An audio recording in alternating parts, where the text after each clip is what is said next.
Why is Earth in $315 trillion debt if we already have all the resources? Why do we owe money on a planet that gives us everything?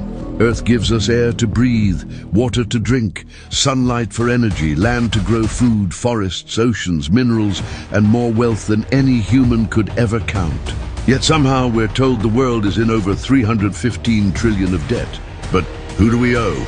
We don't owe the Earth. We don't owe the trees, the rain, the soil, or the sun.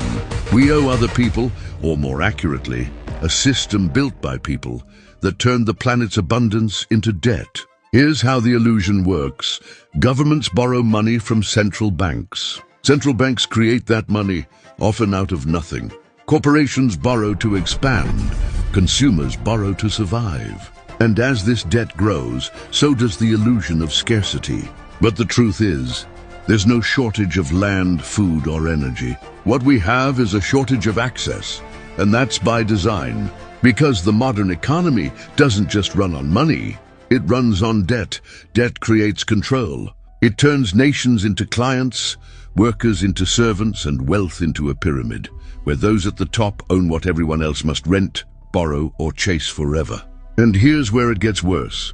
The more money we print, the less it's worth. That's inflation.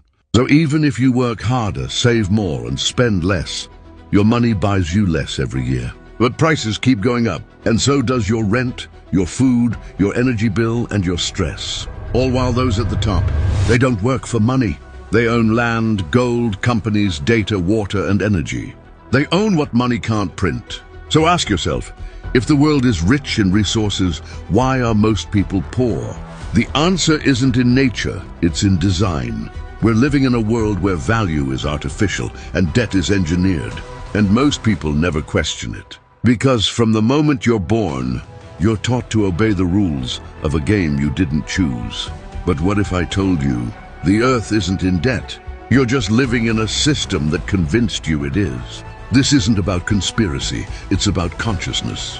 The moment you start seeing through the illusion, you begin to understand. What they call debt is often just a tool of control, a way to keep the majority struggling while a few live in permanent abundance. Final thought, we were given a planet full of gifts. But somewhere along the way, we started renting what was already ours. What would happen if more of us woke up to that?